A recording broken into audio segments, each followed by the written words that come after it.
Assalamualaikum warahmatullahi wabarakatuh. Alhamdulillahi rabbil alamin. Allahumma salli ala Sayyidina Muhammad wa ala ali Sayyidina Muhammad. Hari ini kita akan menceritakan kisah-kisah Rasulullah SAW dan para sahabat-sahabatnya.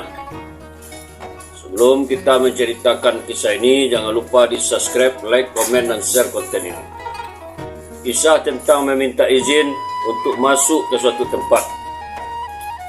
Dalam Al-Quran dikatakan, maka apabila kamu memasuki suatu rumah dari rumah-rumah, hendaklah kamu memberi salam kepada penghuninya, salam yang ditetapkan dari sisi Allah, yang diberkati lagi baik. Demikianlah Allah menjelaskan ayat-ayatnya bagimu agar kamu memahaminya. Quran Surat An-Nur ayat 61. Dan apabila kamu dihormati dengan suatu penghormatan, maka balaslah penghormatan itu dengan lebih baik, atau balaslah dengan serupa. Sesungguhnya Allah menghitungkan segala sesuatu. Quran Surah An-Nisa ayat 86.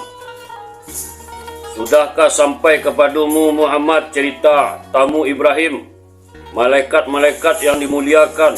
Ingatlah ketika mereka masuk ke tempatnya lalu mengucapkan salaman. Ibrahim menjawab, salamun, kamu adalah orang-orang yang tidak dikenal. Quran Surat Az-Zariyat ayat 24-25. Hai orang-orang beriman, janganlah kamu memasuki rumah yang bukan rumahmu sebelum meminta izin dan memberi salam kepada penghuninya. Yang demikian itu lebih baik bagimu agar kamu selalu ingat. Quran Surat An-Nur ayat 27. Keterangan atas perihal memberi salam 3 kali dikeluarkan oleh Al-Bukhari dalam kitab Sahih dari Anas radhiyallahu anhu bahwa apabila Rasulullah SAW memberi salam, beliau akan mengulanginya sebanyak 3 kali. Dan apabila beliau berkata-kata, beliau akan mengulangnya sebanyak 3 kali juga. Kisah Rasulullah SAW bersama Sa'ad bin Ubadah diriwayatkan oleh Abu Daud dari Qis bin Sa'ad, katanya, Nabi SAW datang menziarahi kami di rumah kami. Rasulullah SAW memberi salam, la ba'sa tahurun insyaallah ta'ala, kesejahteraan atas kamu berserta rahmat Allah. Lalu ayahku menjawab salamnya dengan sangat perlahan. Aku pun bertanya kepada ayahku, mengapa engkau tidak memberi izin kepada Rasulullah SAW? Sa'ad berkata, biarlah baginda SAW memberi salam dengan berulang kali kepada kita. Rasulullah SAW memberi salam lagi, Assalamualaikum warahmatullah, kesejahteraan ke atas engkau berserta rahmat Allah. Kemudian Sa'ad membalas ucapan salam Rasulullah SAW dengan sangat perlahan sehingga tidak terdengar oleh Rasulullah SAW. Kemudian Rasulullah SAW memberi salam yang ketiga kalinya, Assalamualaikum warahmatullah, kesejahteraan atas engkau berserta rahmat Allah. Kemudian Rasulullah SAW meninggalkan rumah kami, lalu ayahku pun keluar mengikuti Rasulullah SAW. Ketika saat sampai di hadapan Rasulullah SAW, ia berkata kepada beliau, ya Rasulullah, sesungguhnya aku telah mendengar salam engkau dan aku telah membalas ucapan salam itu dengan sangat perlahan, dengan harapan engkau akan memperbanyak salam kepada kami untuk mendapatkan keberkahan. Kemudian Rasulullah SAW dan Sa'ad radhiyallahu anhu meninggalkan tempat itu. Sa'ad menyediakan keperluan mandi untuk Rasulullah SAW.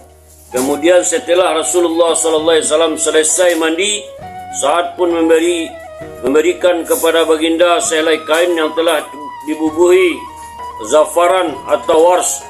Rasulullah SAW memakai kain itu, mengangkat tangannya dan berdoa, ya Allah, karuniakanlah rahmat dan keberkahan engkau kepada Sa'ad. Setelah itu Rasulullah SAW dijamu dengan makanan.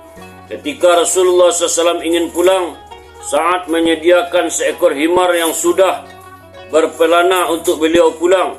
Sa'ad pun berkata kepada anaknya, ya Qis, kamu temani Rasulullah SAW. Maka Qis pun menemui Rasulullah SAW. Rasulullah SAW bersabda kepadanya, naiklah bersama denganku. Namun Qis menolaknya. Maka Rasulullah SAW bersabda kepadanya, apakah kamu ingin naik bersamaku atau pulang saja? Lalu Qis pun pulang ke rumahnya. Kisah seseorang lelaki yang belum memeluk Islam yang meminta izin untuk menemui Rasulullah SAW. Dikeluarkan oleh Al-Bukhari dalam Al-Adab Al-Mufrid dari Rabi bin Hiras radhiyallahu anhu, katanya, seorang laki-laki dari Amir memberitahuku bahwa ia pernah datang menemui Rasulullah SAW dan berkata kepadanya, bolehkah saya masuk? Rasulullah SAW berkata kepada hamba perempuannya, keluarlah kamu dan katakan kepadanya agar mengucapkan Assalamualaikum. Bolehkah saya masuk? Karena ia tidak meminta izin dengan baik. Kata lelaki itu, aku mendengar perkata Rasulullah SAW itu kepada hambanya. Maka aku pun berkata, Assalamualaikum. Bolehkah saya masuk?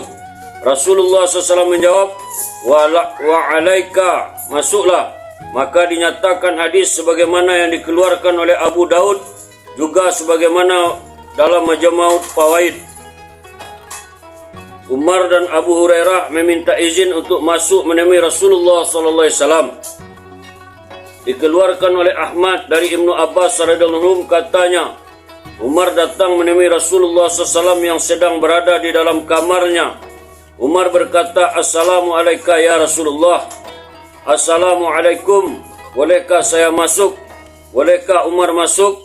Kata Al-Haisami, perawi-perawinya sahih semua. Dikeluarkan oleh Abu Daud dan An-Nasai dari Umar radhiyallahu anhu seperti ini, dan Al-Khatib dengan lafaznya, Umar berkata, Assalamualaikum wahai Nabi, berserta rahmat Allah dan keberkatannya. Assalamualaikum, bolehkah Umar masuk? Dikeluarkan juga oleh At-Tirmizi sebagaimana dalam Al-Kanz. Dikeluarkan oleh Al-Baihaqi dari Umar, katanya, aku telah meminta izin Rasulullah SAW sebanyak 3 kali. Lalu baginda SAW mengizinkan aku masuk menemuinya. Al-Baihaqi berkata bahwa ini hadis Hasan Garib sebagaimana dalam Al-Kanz. Dikeluarkan oleh Abu Ya'la dari Abu Hurairah radhiyallahu anhu, katanya, Rasulullah SAW mengutus seseorang untuk memanggil kami agar menemuinya. Lalu kami pun menemuinya. Kami pun meminta izinnya untuk masuk. Dikeluarkan oleh Tabrani dari Safinah radhiyallahu anhu, katanya, aku berada di samping Rasulullah SAW. Kemudian Ali radhiyallahu anhu pun datang lalu meminta izin untuk masuk sambil mengetuk daun pintu. Rasulullah SAW bersabda kepadaku, bukakanlah pintunya. Kisah Rasulullah SAW mencegah Sa'ad bin Ubadah meminta izin masuk sedangkan ia berada di depan pintu.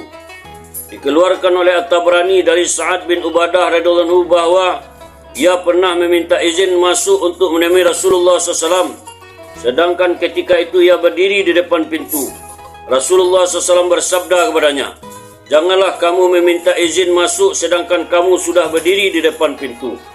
Dalam riwayat lain, Sa'ad berkata, aku datang menemui Rasulullah SAW di rumahnya. Aku berdiri di depan pintu dan meminta izin untuk masuk. Rasulullah SAW memberi isyarat kepadaku supaya menjauh dari pintu. Kemudian aku datang kembali dan meminta izin untuk masuk menemuinya. Rasulullah SAW bersabda, meminta izin itu adalah semata-mata karena penglihatan atau menghindari melihat ke dalam rumah. Apabila seseorang itu meminta izin masuk dengan berdiri di depan pintu, maka sudah tentu ia akan melihat ke dalam rumah. Sedangkan meminta izin itu adalah untuk menghindari melihat ke dalam rumah. Kisah Rasulullah SAW melarang orang melihat ke dalam rumah para istrinya sebelum meminta izin. Dikeluarkan oleh Al-Bukhari dari Anas bin Malik radhiyallahu anhu bahwa seorang lelaki telah melihat atau mengintai ke dalam rumah Rasulullah SAW.